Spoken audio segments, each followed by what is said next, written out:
Haiti last February, just after the dictator Baby Doc Duvalier fled the country.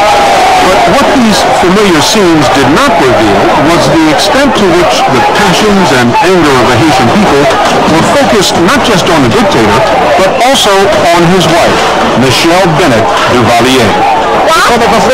She's a bum. Michelle Bennett, she's a prostitute. She had voted to the jungle, and all the time she did marijuana. Earning money, millions and millions of dollars. Michelle Bennett, everybody call her a lesbian. Lesbian. She tried to eat all the little children. Sacrifice. That's what she likes. Sacrifice. No charge about the former First Lady seemed too extreme. Throughout the country, chants and lurid songs about Michelle's sex life rang out on the streets. Graffiti and crude drawings appeared on walls. The body of this Tonton Macoute, a hated Duvalier security policeman, was roasted and paraded through the streets of the capital. When we talked to the people who murdered him, they told us that Michelle Duvalier had ordered the man to poison the water supply of the capital, and that they had killed him before he could carry out her order. Who told the Macoute to do that? Qui est-ce qui dit Macoute voulait faire ça? Michelle Bennett. Michelle Bennett. Oui. But how did it happen that this one woman could have so mobilized the fury of a nation? The story begins 5 years ago in a moment of seeming innocence.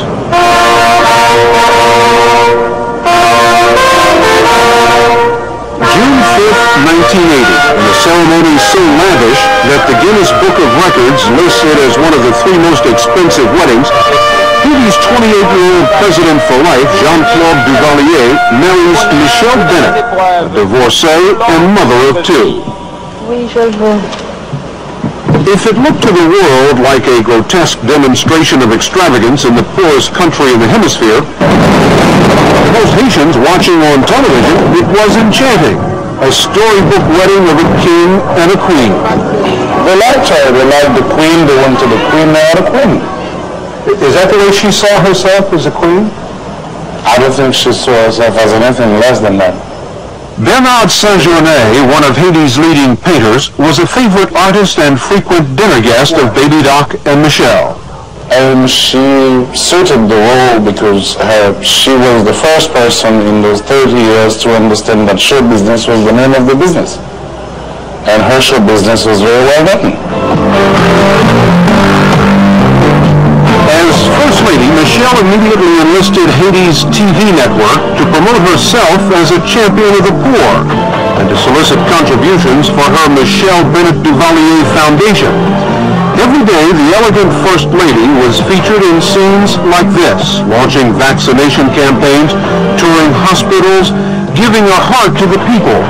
It was a powerful image that won over even such a symbol of saintliness as Mother Teresa. I've seen many people coming, kings and people, presidents and prime ministers, but I have never seen the poor people being so familiar with their heads of state as they were with her. It was a beautiful lesson for me. I have learned something from you. Oh, thank you.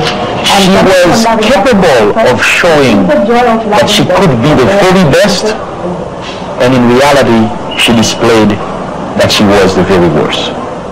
Joe Namphy, the brother of the new leader of Haiti, businessman and perennial insider, he explained that an altogether different First Lady was surfacing inside the palace. She took over literally this country, and within 1 year, she had kicked out of the palace Jean-Claude's mother. All of Jean-Claude's mother's relatives, 98 of them, were exiled. So she literally went after the Duvaliers with a vengeance, I mean, to literally exert her power. As president for life, Baby Doc, with his private army of thugs, the Tonton Macoute, ruled Haiti with unchecked brutality. But by all accounts, he was always dominated by his sister and mother. And once Michelle purged them from the palace, she emerged as the unrivaled force behind the throne. He was dumb because when Michelle was speaking, and she would shut him up.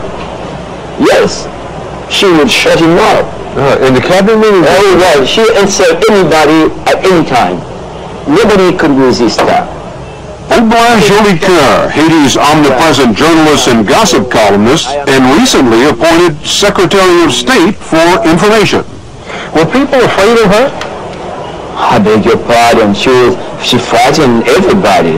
And people avoided her try to avoid her because if she does not get what she wants, she would cry, she would try to break everything, she would go hysterical.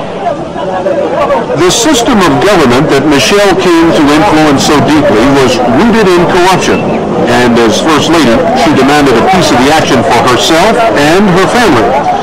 Almost overnight, her father, Ernest Bennett, who was reportedly on the verge of bankruptcy, became a wealthy man. With his daughter in the palace, he paid no export taxes and soon cornered much of the coffee trade. But this was all just a part of the official corruption that had become a way of life in Haiti.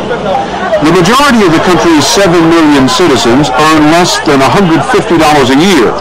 And for more than a quarter of a century, the Duvaliers used their power to extort nickels and dimes from every transaction carried out by these desperately poor people. Even U.S. aid shipments were often diverted and sold for profit in the marketplace. By the time of his marriage to Michelle, Baby Doc is said to have amassed a fortune of hundreds of millions of dollars. He was simply not interested in running a country in a normal way. What was he interested in? Money, money, and money. What about his wife? What was your impression of her? She was even more greedy than he was himself, because she had to catch up, you see.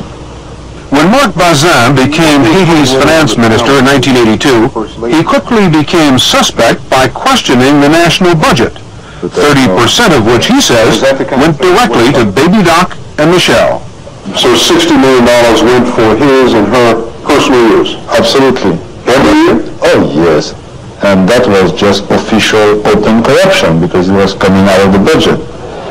But what about the First Lady's foundation and the millions of dollars she had raised on behalf of the poor? That was just a cover. Just a cover. Was she taking a lot of money out of it, you think? Oh, yes, yes. I believe that was a very important source of income for her. This scene came to symbolize the blind arrogance of Baby Doc and Michelle's regime, the dictator hurling small change to the poor, while he and his wife extorted hundreds of millions. Michelle came into the government through the bedroom, and she brought down the government in 5 years through her greed.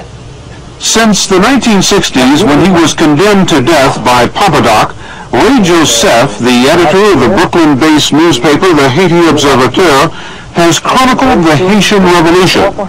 He points to the Pope's visit in March 1983 as the first challenge to Baby Doc and Michelle. The Pope was going beyond the Duvaliers, standing by him, and telling the Haitian people, I don't agree with what they're doing. We cannot have this scandalous wealth side by side with the abject poverty. Things have got to change. And from that speech of the Pope, the message went out that the Duvalier regime could no longer continue the way it was doing business. Most every revolution has an event that finally triggers a people to action.